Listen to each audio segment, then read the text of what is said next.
Sejam bem-vindos ao Sistema de Ensino Your Place. Meu nome é Gabriel, eu sou professor de Física e hoje nós falaremos sobre leis de Newton. Então vamos começar definindo a primeira lei de Newton, que é a lei da inércia. Tá? A gente vai encontrar ela tanto sendo chamada de primeira lei quanto de lei da inércia, por isso é importante a gente saber os dois nomes. Tá? E aí, o que essa lei vai falar para nós? Todo o corpo continua em seu estado de repouso ou de movimento uniforme em uma linha reta, ao menos que seja forçado a mudar aquele estado por forças aplicadas sobre ele. Então, o caso mais comum da gente ver, é, por exemplo, a gente tem aí no slide o bonequinho empurrando o carrinho do mercado. A partir do momento que ele empurra o carrinho de mercado, se não vier ninguém segurar o carrinho vai deslizar por toda a eternidade até que ele colida com alguma parede ou alguém impeça esse movimento. Tá? E o caso mais clássico que a gente costuma ver nos exercícios de concursos é o caso das pessoas dentro do ônibus. Porque o que acontece? Vocês já se perguntaram por que quando a gente está dentro do ônibus em pé, e o ônibus dá aquela freada brusca, a gente é projetado para frente, a gente é jogado para frente? Por que isso acontece? Por conta dessa primeira lei de Newton, a lei da inércia. Vamos pensar o seguinte, no primeiro caso aqui, o caso aqui de cima, eu tenho um ônibus se deslocando para frente com duas pessoas dentro. Então essas pessoas elas vão estar na mesma velocidade do ônibus. Porque se não estivessem, elas ou estariam sendo jogadas para trás ou para frente. Então estão o ônibus e as pessoas na mesma velocidade. A partir do momento que o motorista pisa no freio, a inércia do ônibus diminui. A velocidade dele vai diminuir. Só que as pessoas que estão ali dentro do ônibus, elas foram freadas junto? Não. Então elas vão continuar o seu estado de movimento, ou seja, vão ser jogadas para frente. Até que elas se segurem, ou se apoiem num banco, ou na barra de apoio que fica em cima do ônibus. Por isso que é importante se manter bem firme, segurando nas barras de ferro do ônibus para evitar esse tipo de acidente, por conta da inércia. Bom, a segunda lei de Newton, ela também vai receber o nome de princípio fundamental da dinâmica, tá? E ela que vai caracterizar, praticamente todos os problemas de leis de Newton que nós veremos daqui para frente. E ela fala o seguinte, a mudança de movimento é proporcional à força motor imprimida e é produzida na direção de linha reta na qual aquela força é aplicada. Tá? Então, o que acontece? Vamos olhar aqui para o exemplo aí de baixo com o bonequinho empurrando o carro. Tá? Quando eu tenho um boneco, ele está empurrando o carro para a direita, para onde está sendo a aceleração que o carro está andando? Vai ser também para a direita. Então a aceleração e a força elas vão ter a mesma direção e o mesmo sentido. Tá certo? A direção, que é a direção horizontal, e o sentido, que é o que? Da esquerda para a direita. Tá certo? Então elas vão ter a mesma direção e sentido. E o que acontece? Se eu tiver mais de uma pessoa fazendo força, essa força ela vai aumentar. Se a força tiver a mesma direção e sentido, a força vai ser maior na mesma direção e sentido. Da mesma forma, a aceleração também aumenta. Se eu tiver 3 pessoas empurrando, vai aumentar ainda mais, tanto a força quanto a aceleração. Então, a segunda lei de Newton, ela vai relacionar, tá certo? A força com a aceleração, tá? Que a gente tem aí, nesse quadradinho vermelho, que a força resultante é igual a massa vezes a aceleração. Tá certo? Ou seja, se eu quiser empurrar um Celta, que é um carro pequeno, eu vou precisar de uma força, Se eu quiser empurrar um ônibus, eu vou precisar de uma força maior ou menor? uma força muito maior, certo? Por quê? Porque o ônibus ele vai ter mais massa, certo? Se eu quiser empurrar um caminhão, eu vou precisar de uma força maior ainda, porque a massa do caminhão é muito maior, tá certo? Então, essa força ela vai ser proporcional à massa e à aceleração. E aí, como é que eu sei que a força é proporcional à aceleração? Tá? Vamos pensar da seguinte forma. Se eu pego, tá, uma bicicleta que vai percorrer uma velocidade aí de 20 metros por segundo, tá? Se ela vem andando nessa velocidade e bate com o muro, eu vou ter um acidente, né, onde o ciclista vai se machucar um pouquinho. Agora vamos supor o seguinte, eu pego essa mesma bicicleta, eu amarro ela na traseira de um carro e o carro vem acelerando, né, até atingir a velocidade de 100 metros por segundo. Quando ele atinge a velocidade de 100 metros por segundo, ele vai e solta a bicicleta dele. O que vai acontecer? A bicicleta vai colidir com o muro numa velocidade muito mais rápida. Tá certo? Então, se ela colide numa velocidade muito mais rápida, o acidente vai ser muito pior, né? O ciclista vai se ferir gravemente, talvez nem saia vivo dessa. Então, a força que ele vai aplicar sobre o muro e que o muro vai aplicar sobre ele vai ser proporcional não só à massa, mas também à aceleração. Bom, com isso, a gente vai definir agora a terceira lei de Newton, que é a lei de ação e reação. Tá certo? O que acontece? Tá? Ela fala o seguinte, que a toda ação há sempre uma reação oposta e de igual intensidade. As ações mútuas de dois corpos, um sobre o outro, são sempre iguais e dirigidas em sentidos opostos. Tá? Agora vamos falar um português mais claro. Tá? O que acontece? Tá? Terceira lei de Newton, a lei de ação e reação, ela seria um toma lá da cá. Né? Como assim um toma lá da cá? Se eu empurro a parede, certo? Eu vou estar empurrando a parede para frente e a parede, em contrapartida, ela vai me empurrar para trás, certo? A ação que eu gero sobre a parede ao empurrá-la, ela vai gerar uma reação me empurrando para trás, né? Até porque é difícil você encontrar um ser humano que tenha essa capacidade de derrubar uma parede apenas empurrando, tá certo? Então a gente vai ter o que a gente chama de par ação e reação. E aqui na figurinha do slide, nós podemos observar dois exemplos. O primeiro exemplo, que é o exemplo de um balão, né, aberto, vazando gás, tá certo? Se eu encho uma bola de festa e solto, o que acontece? Aquela bola de festa vai empurrar o ar para fora dela, e esse ar, quando é empurrado para fora, o ar que está fora, que está sendo empurrado, vai empurrar o balão para frente e ele vai sair voando, tá certo? A gente vê que a ação, ó, é a setinha de baixo, enquanto que a reação é a setinha de cima. A ação é o ar que sai do balão empurrando o gás para baixo. E a reação é o ar que está em volta do balão, né, que quando é empurrado para baixo, empurra o balão para cima. O segundo exemplo é o exemplo aqui da menininha sobre o globo terrestre, tá certo? Quando que aí a gente vai ter que a Terra o tempo todo está fazendo uma força sobre a gente, tá certo? Que seria, essa força é o que a gente conhece como peso, né? Então a gente sempre tem um ou outro que fala, pô, Terra, pega mais leve aí, para não ficar feio na balança, né? Meu peso não ficar muito alto.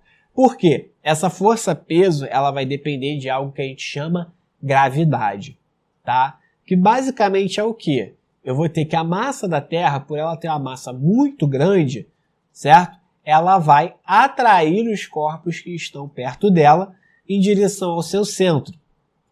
No caso, como estamos dentro do globo terrestre, a gente é puxado para o centro da Terra. É por isso que quando a gente pega, por exemplo, o mapa mundi e a gente olha aqui para o Polo Sul, né? Dentro desse referencial, ele está de cabeça para baixo, né? Então, por que a pessoa que está no Polo Sul, ela simplesmente não cai e vai parar no universo? Por conta dessa força, né, peso, que é exercida pela gravidade, que vai puxar a pessoa para o centro da Terra. Então ela fica ali, paradinha sobre a superfície do globo terrestre.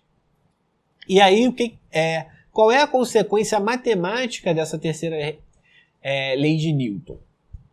Tá? Vai ser o que a gente vê aqui no quadradinho vermelho, né? Que pegando o exemplo da menininha, a gente vê que ela tá sofrendo uma força que puxa ela para baixo, que a gente chamou de F12, e o centro da Terra, né, tá sofrendo uma força que puxa ele para cima, que seria essa F21, tá certo? Então ele vai indicar que essas forças elas vão ser de mesma intensidade, de mesma direção.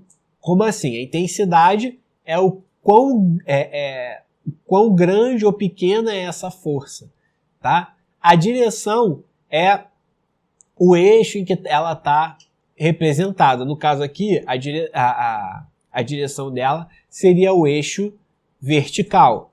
E o sentido, né? O sentido da força sobre a menininha é de cima para baixo e da força sobre o centro da Terra seria de baixo para cima.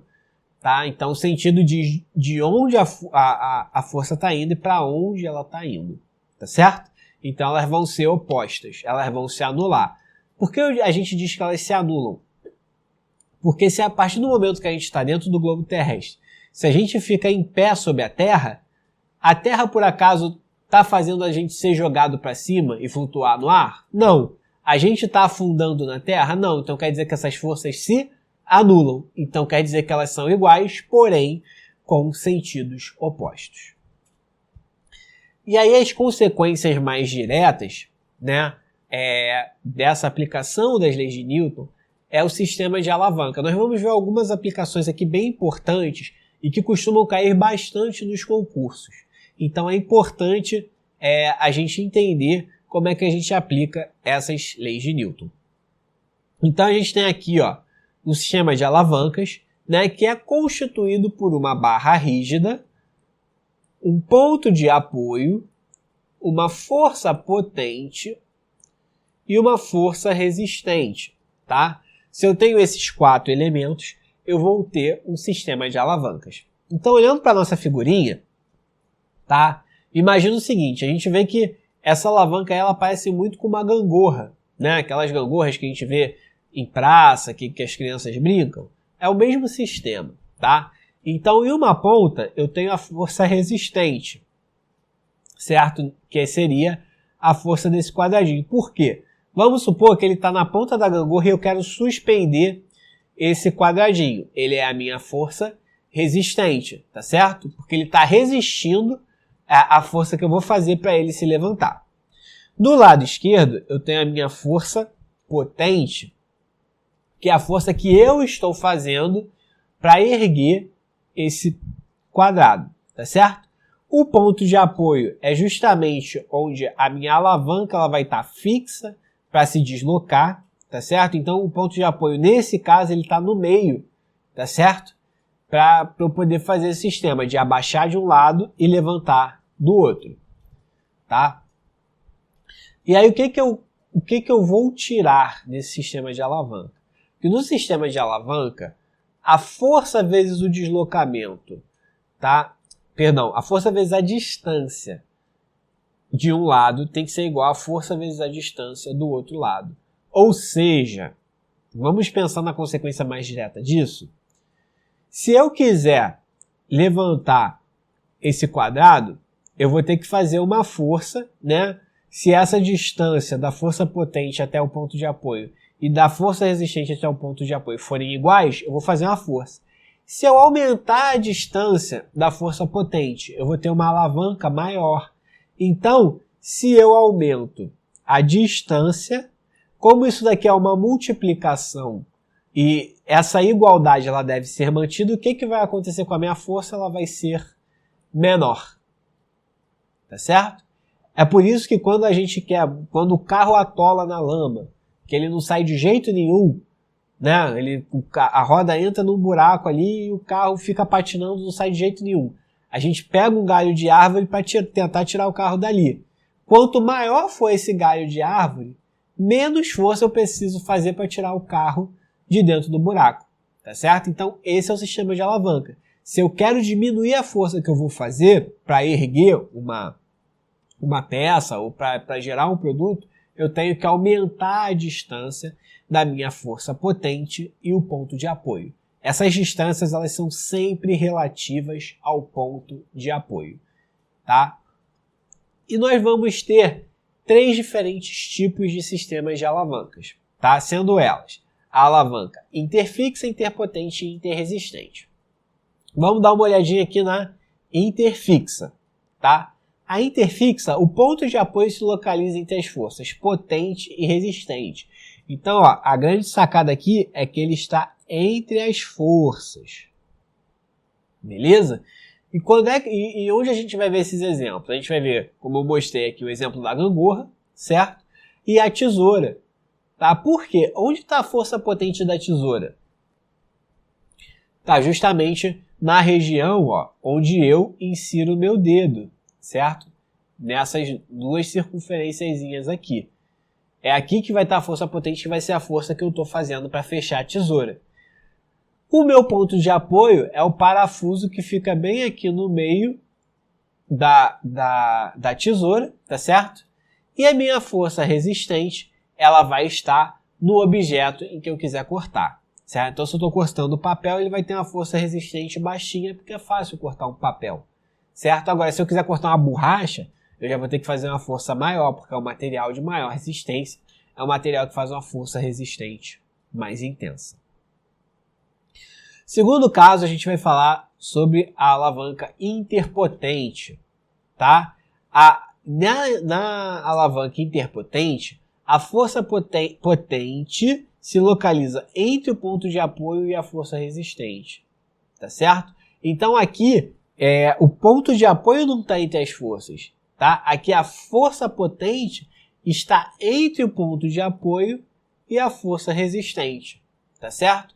Então o nome, tá, ó, interfixa, interpotente, esse nome ele vai estar sempre dizendo quem está no meio. Então interfixa, o ponto de apoio está no meio. Interpotente, a força potente está no meio, tá certo? Que é o que a gente observa aqui na figurinha, ó. Essa primeira figurinha aqui, eu tenho um ponto de apoio, né, que seria esse meu triângulo.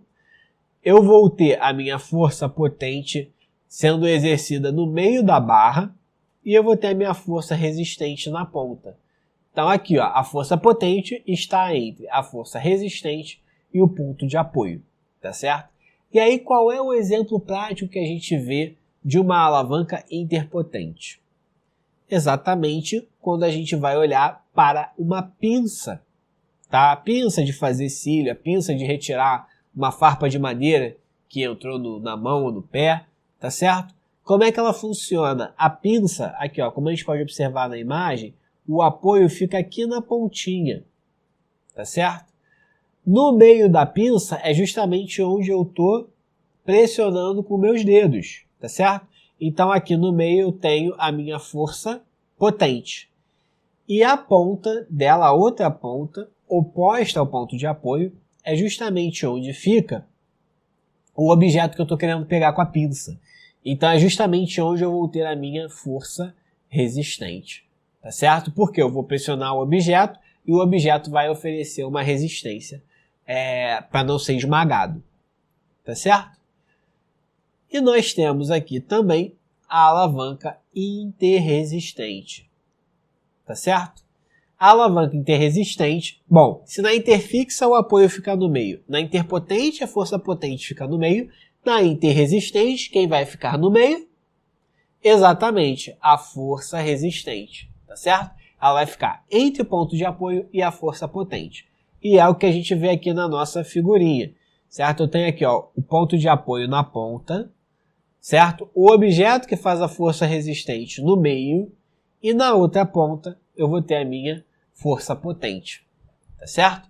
Então, quando que eu vou utilizar, né, esse tipo de alavanca? Qual exemplo eu tenho desse tipo de alavanca? A gente vê aqui na figura ao lado do exemplo do abridor de garrafa, né? O abridor de garrafa, para aquelas garrafas que tem uma chapinha, né? A gente encaixa ele ali e puxa. A gente puxa na ponta do abridor da tampa, o apoio é na própria tampa, certo? Então eu vou ter a força potente em uma ponta e o apoio na outra. E quem está no meio, a força resistente bem aqui, ó, nessa região onde o abridor está encaixado para levantar a tampa. Nós também temos diversos outros exemplos de alavancas interfixas, interpotentes, interresistentes, tá certo? Como eu falei anteriormente, um outro exemplo de interfixa seria a gangorra, né? O exemplo de força interpotente pode ser aquele cortador de unha, né? Que a gente aperta e ele vai cortando a unha aos pouquinhos. Da interresistente eu vou ter o carrinho de mão que a gente vê, né, nas obras, que você vai ter o apoio sendo a roda, a força potente aqui no cabo do carrinho de mão, para onde eu estou suspendendo, e a força resistente vai ser a areia que está ali dentro do carrinho de mão ou qualquer objeto que eu esteja transportando. Então vamos agora para o nosso exemplo, né? Que ele fala o seguinte: qual o valor da força potente? Então a gente já sabe quem a gente está querendo achar aqui no nosso exercício, aplicada a esta alavanca interfixa, a fim de se obter o equilíbrio, tá certo? Então se eu quero o equilíbrio, tá? Eu vou ter que a minha força vezes o deslocamento do lado esquerdo tem que ser igual à força vezes o deslocamento do lado direito, tá certo? Bom, só que aqui, o que acontece? Eu preciso saber o valor das forças e eu preciso saber o valor das distâncias dessas forças para o ponto de apoio. Vamos olhar aqui para a nossa imagem. A minha força potente é o que eu quero descobrir, então eu não sei quanto ela vale. A minha força resistente, eu sei que valem 20 newtons. Então, beleza, eu já sei o valor de uma força e a outra é o que eu quero achar. Porém, quando eu venho aqui para as distâncias, qual é a distância da força potente até o ponto de apoio? Ela vai valer 2x, certo? Então, eu não sei qual é o valor exato dessa força. Eu vou precisar, o valor exato dessa distância. Eu vou precisar determinar. Enquanto que aqui do lado direito, eu também não sei. Eu sei que a distância da força resistente até o ponto de apoio vale x, tá certo? Então eu tenho que saber qual é a relação do valor de x com a distância real desses dois à barra. Porém, olha que interessante. Eu sei que a distância da força potente até o ponto de apoio é 2x, da força resistente ao ponto de apoio é x. Ou seja, se eu somar essas duas distâncias, eu vou ter o quê? Eu vou ter exatamente aqui, ó, a distância da minha barra. Então eu tenho que 2x mais x vai ser igual à distância da barra, que é o tamanho da barra, que é 3,60 metros. Então eu vou começar determinando essas distâncias, né, fazendo aqui, ó, 2x mais x igual a 3,60 metros. Então, ó, 2x mais x vale 3x. Então eu sei que 3x é igual a 3,60 metros. X vai ser igual a quanto? 3,60 metros dividido por 3, que dá 1,20 m. Então já achamos o valor do valor de x para a gente poder determinar as distâncias. Agora vamos para a fórmula. Eu sei que a força do lado esquerdo vezes a distância do lado esquerdo tem que ser igual à força do lado direito vezes a distância do lado direito, certo? Então vamos lá. Quem é a força do lado esquerdo? É a força potente, que eu não sei quanto vale. Então eu vou colocar que essa força vale P. Quem é a distância da força do lado esquerdo até o ponto de apoio? É 2x, certo? Quem é o valor da força do lado direito? A força do lado direito é a minha força resistente, que vale 20 newtons, certo? E a distância dessa força resistente até o ponto de apoio vale x. Então agora eu vou pegar os valores de x, né? O valor de x que eu determinei anteriormente, eu vou substituir nessa equação. Então eu vou ter P vezes 2x, né? Então eu vou ter P vezes 2x. Se x vale 1,20 m, 2x vai valer 2,40 m. Certo? Agora, se a gente for partir para o lado direito, ó, a minha força resistente vale 20 newtons Então, vou ter 20 vezes x. Quanto é que vale x aqui? 1,20 m, certo? Agora é só eu resolver a minha equação, tá? Então, eu vou ter, ó, esse 2,40 m que está aqui do lado esquerdo da equação, ele está multiplicando, eu vou passar para o lado direito dividindo, ó. Então, ele vai aparecer aqui no denominador, tá certo? Então, eu vou ter 20 vezes 1,20 m dividido por 2,40 m. Então, 2 vezes 1,20 m, perdão, 20 vezes 1,20 m dá 24, certo? Dividido por 2,4. Então, meu resultado final é 10 newtons, tá? Então, para eu elevar um objeto que pesa 20 newtons, eu vou precisar fazer metade da força. Por que eu vou fazer metade da força? Porque a distância entre a força potente e o ponto de apoio é 2 vezes maior a distância da força resistente ao ponto de apoio. Tá certo? Então, como eu sei que a distância é o dobro, eu vou precisar da metade da força. Com o tempo, com a prática, essas relações você já vai conseguir fazer de cabeça, e esse exercício seria um exercício que a gente pode resolver sem precisar fazer conta, só com a lógica, né? Se eu sei que a distância de um é o dobro da do outro, a força desse cara vai ter que ser a metade da força do outro, tá? Então, se eu quero levantar objetos muito pesados, eu sempre vou usar alavancas muito, muito, muito grandes para facilitar esse processo de elevação. O segundo tipo de máquina simples que a gente vai ter como consequência das leis de Newton seriam, né, as máquinas por roldanas. A gente vai ver elas mais presentes na construção civil, né? Quando a gente tem que fazer uma obra, que tem que subir saco de cimento, para não ter que carregar subindo escada aquele saco pesadíssimo, né, de 50, 25 quilos, o que normalmente os profissionais da construção civil fazem? Colocam roldanas móveis para facilitar, né, esse transporte. E aí, primeiro vamos definir o que é uma roldana. A roldana ela é constituída por uma polia ou disco, né? Seria esse disco circular aqui, né? Que gira em torno de um eixo e possui um sulco, uma fenda, por onde passa algum tipo de cabo, tá? Então, a gente vê aqui no nosso sistema, ó, a gente tem um cabo aqui descendo, ele passa pela minha polia e sobe do outro lado. Esse sistema é um sistema de roldana, tá certo? E aí nós vamos ter dois tipos, tá, de polias. Uma polia fixa e uma polia móvel. Pelo desenho, a gente já consegue ver, né, quem é a fixa e quem é a móvel, tá? Mas para a gente não se confundir em questões futuras, a polia fixa é sempre aquela que o centro dela aqui, ó, o centro do eixo dela vai estar fixado em uma superfície, né, no caso o teto. Enquanto que a polia móvel, o centro dela, ó, ela vai estar fixada a um objeto, tá certo? O cabo vai estar fixado ao objeto aqui embaixo. Tá legal? E aí a fixa, por mais que eu puxe o cabo, ela não vai sair do lugar. Enquanto que a móvel, conforme eu puxar o cabo, ela vai subir ou descer. Tá certo? Então vamos agora para um exemplo de associação de roldanas. Tá? Essa parte, gente, normalmente quando o aluno bate o olho, já fica, poxa, o negócio é meio cabuloso, o negócio é meio complicado. É o tipo de exercício que não dá para resolver, deve ser muito difícil. Quando, na verdade, ele é uma aplicação super simples de fórmula, tá?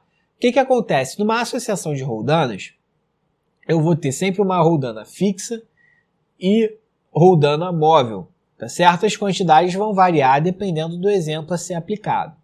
Então, o que acontece? Quando eu faço uma força sobre o cabo e ele está apoiado em uma roldana fixa, essa roldana não vai interferir nesse valor de força, tá certo? Então, se eu quiser levantar um saco de areia de 5 kg e for prender ele num cabo e puxar para uma roldana fixa, eu vou ter que fazer uma força equivalente, certo? A uma massa de 5 kg. Agora, se eu usar uma roldana móvel, a roldana móvel ela tem a capacidade de cortar essa força necessária a ser realizada pela metade. tá? Então, o que acontece? Se eu for levantar um saco de 5 kg utilizando uma roldana móvel, esse saco eu vou ter que fazer metade da força. Então, eu vou fazer uma força equivalente a 2,5 kg. Tá certo? Então, aqui ó, no nosso exemplo, nós podemos ver ó, que eu tenho uma associação com várias roldanas e eu tenho uma força aqui sendo aplicada. Tá certo? Quanto vai ser o valor dessa força? Eu tenho a força sendo aplicada e eu tenho uma força resistente aqui, ó, nesse último bloquinho. Tá certo? Para eu poder saber isso, eu vou contar a quantidade de roldanas móveis. Então vamos contar comigo. Aqui eu tenho 1, 2, 3 roldanas móveis e eu vou ter aqui ó, uma roldana fixa. Tá certo? Então a minha fórmula para eu saber qual é a força que eu tenho que fazer para erguer um bloco vai ser igual, tá? A força é igual a força resistente, certo? Dividido por 2 elevado a n, onde n é o número de roldanas móveis. Nessa figura aqui do lado, como eu tenho 3 roldanas móveis, eu vou ter que a fórmula seria o quê? A força é igual a R dividido por 2 ao cubo, porque são 3 roldanas móveis. Tá certo? Então, onde tem o N no expoente, eu vou substituir pelo número de roldanas móveis. Bom, então nesse caso aqui, vamos resolver um exemplo para ajudar a fixar o conteúdo que a gente acabou de ver. Tá certo? Então aqui a gente tem um exemplo de uma associação de roldanas, tá? Onde ele pede para a gente determinar a intensidade da força F, certo? Então, no caso, esse F aqui é o valor que eu quero descobrir, tá? Necessária para erguer um corpo de 24 newtons de peso. Então, ele já dá aqui o peso do corpo, tá certo? Então, a força que eu preciso fazer vai ser igual a quê? Vamos lá para a fórmula. F igual a R dividido por 2 elevado a N, tá certo? Então, nesse caso aqui, quem é a minha força resistente? Vai ser os 24 quilos. Então, na parte de cima, né, no meu numerador, eu vou colocar aqui 24. Tá certo? E quantas roldanas móveis eu tenho nesse exemplo? Então, olha só. Essa de cima aqui, tá? Essa roldana aqui de cima, ela é fixa ou ela é móvel? Ela é fixa. Então, para a gente, ela não vai entrar na fórmula. Tá certo? Agora, a segunda e a terceira roldanas são roldanas móveis, então elas entram para nossa conta. Então eu tenho 2 roldanas móveis, eu vou substituir aqui ó, o expoente por 2, certo? Então eu vou ter 24 dividido por 2 ao quadrado, 2 ao quadrado vale 4, 24 dividido por 4, a força necessária é uma força de 6 newtons. Bom, com isso a gente encerra a nossa aula de hoje. Espero que vocês tenham gostado e desejo a todos vocês bons estudos.